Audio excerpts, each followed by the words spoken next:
BlockBusterTech here, and today we're going to be talking about the top 10 things at CES 2020. And there's a lot of stuff to no, I don't care about CES. No, like seriously, I don't get it. Everyone's just uploading the same stuff all over again. Like every single YouTuber uploading the same thing. Let's not talk about CES, alright? Okay, don't comment down below. You should see so many cars that they made. Yeah, I don't care, okay? And I'm trying to talk about everything else other than CES. So the Pixel 4a has been under some leak radars for the past few weeks now, and for a good reason. I feel like, every year Google just makes blunder after blunder with the flagship Pixel lineup, with the Pixel 2, with the Pixel 3, with the Pixel 4. But something they did new last year was releasing a budget smartphone from the Pixel brand, which in last year's case was called the Pixel 3a, and it looked very similar to the Pixel 3. It just had slightly worse processors, slightly worse cameras, and a much better price tag starting at $399. And we're getting the same leaks for upcoming Pixel 4a, which is going to be basically a toned down version of the regular Pixel 4. So without further ado, let's talk about the Pixel 4a. Let's begin.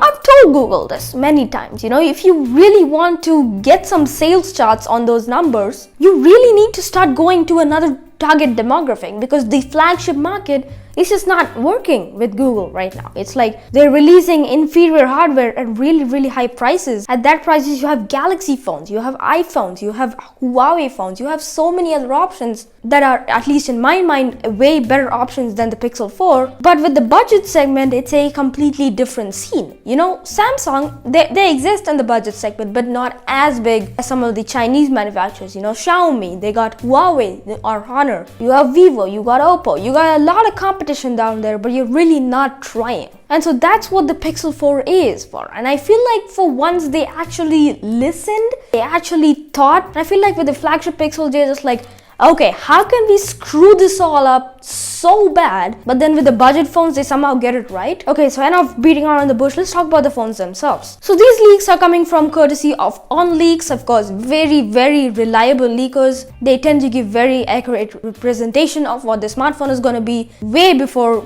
it actually comes out. And the Pixel 4a basically brings back a bunch of stuff that were previously on the Pixel. Stuff like fingerprint scanners on the back of the phone, stuff like headphone jacks. And although they do have the headphone jack, there's something to brag about, they put it on the top. Again, very hypocritical. I've explained why this is a bad idea. You put your phone down this way in your pocket. The fingerprint scanner is supposed to be on the back of the phone. You're supposed to hold the Pixel like this. So when you put it down, your headphones are going to tear in your pocket. Funny they didn't think of that yet, because this was a problem with the original Pixel. They didn't even finish that or didn't even perfect it in the newer budget segments to come. But I'm not really complaining. I feel like they should have just removed the headphone jack. I wouldn't care. And also the camera module is a small square-like cutout on the top left side of the phone, which doesn't look too bad. Again, you're not staring at the back of your phone all the time. OnePlus, you don't need to hide your cameras. Most people don't look on the back of their phones anyway, so it does not matter. I feel like it looks fine. The colors, some of the colors are really cool looking. I feel like I'm kind of jealous of that. But while yes, the Pixel 4a is missing a lot of flagship features, ones that I'd consider very important.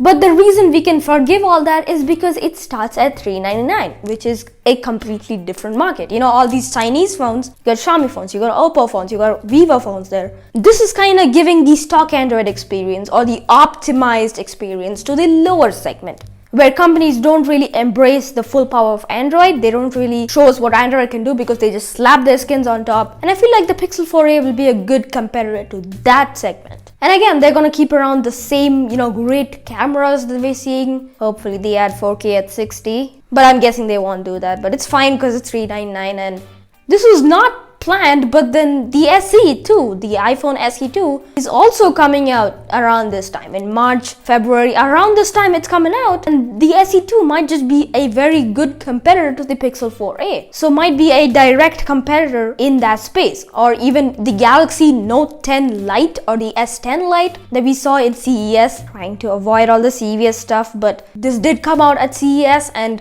this is just designed to make the Galaxy S10e even more useless. Yeah, making a phone that is 2 times cheaper and then looks 5 times better than your flagship device, that's pretty cool. Continue with this. Cancel the Pixel 4, just continue with the Pixel 4a, call it the Pixel 4 and continue.